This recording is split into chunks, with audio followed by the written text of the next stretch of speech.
Cicero के बाद लगभग 400 साल लगे जब फिर से कोई दूसरा स्कॉलर सेंस टू सेंस पर फोकस करते हुए आगे बढ़ा और उनका नाम है सेंट जेरोम, जिनका पीरियड 347 एडी से लेके 420 एडी तक माना जाता है।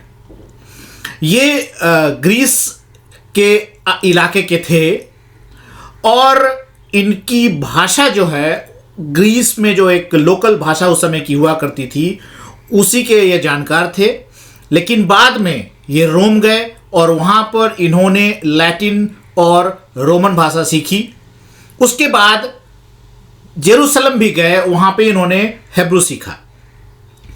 चूँकि ये बहुत ही अच्छे स्कॉलर थे, रिलीजियस प्रीचर थे, गुरु थे और एक अच्छे ओरेटर थे, एक स्टेटमैन थे, तो इनको एक इम्पोर्टेंस मिला समाज में और अपने आइडियाज़ को जो सेंस टू सेंस था उसको ध्यान में रखते हुए और जो लैंग्वेज कैपेबिलिटीज़ थी, जो नॉलेज था, उसको ध्यान में रखते हुए इन्होंने जो ऑथोरिटी डेवलप किया उसके एवज में सेंस टू सेंस अनुवाद इनके लिए एक बहुत ही बड़ा एक पॉजिटिव एस्पेक्ट लेकर सामने आया और इन्हीं कारणों से इनको रिस्पॉन्सिबिलिटी दी गई कि ये जो न्यू टेस्टामेंट है बाइबल का उसके अंदर कुछ करेक्शंस लाएं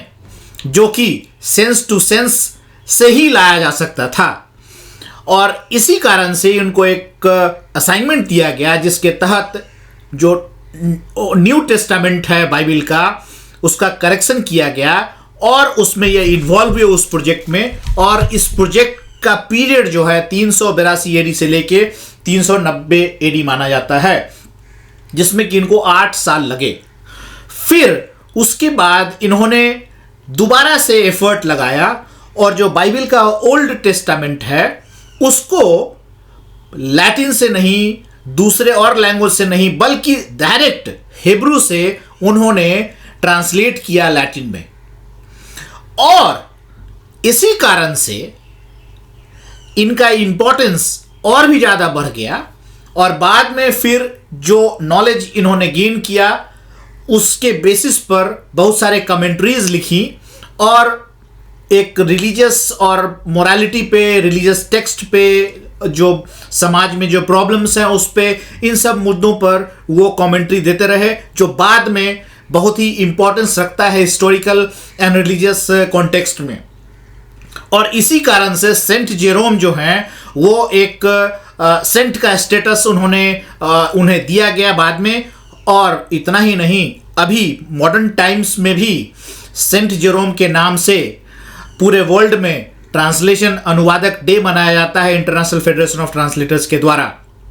अब सेंट जेरोम ने जो सिसेरो का जो थॉट था उनके किताब में जो उन्होंने दिया था, जो features of the best speaker, वही चीज़ नाउ इन्होंने अपनी एक दूसरी अपनी जो किताब लिखी उसमें उन्होंने दिया features of the best interpretation. उन्होंने एक किताब लिखी जिसका नाम है the ऑप्टिमो John ऑर्थोपेंथोंदी,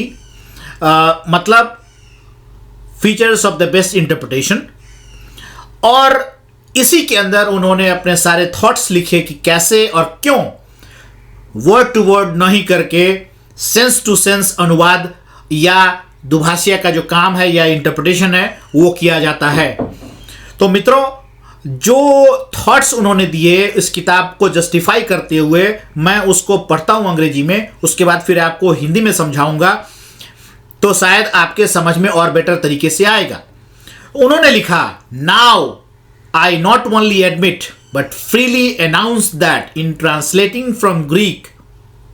except in the case of Holy Scripture, where even the syntax contains a mystery, I render not word for word but sense for sense.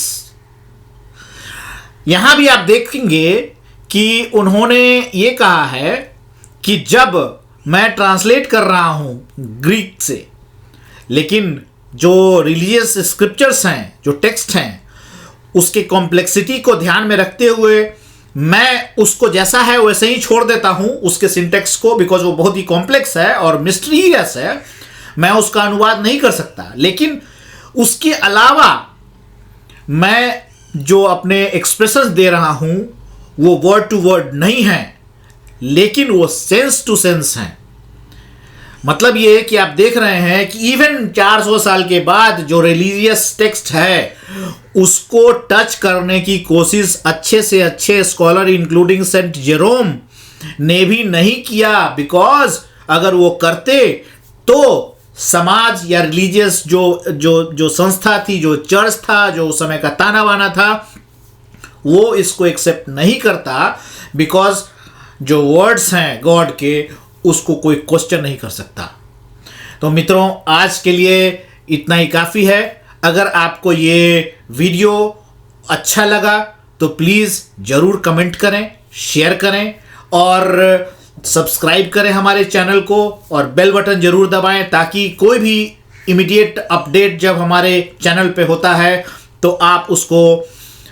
देख पाएँ, सुन पाएँ और कमेंट दे पाएँ। आपने समय दिया उसके लिए बहुत बहुत धन्यवाद।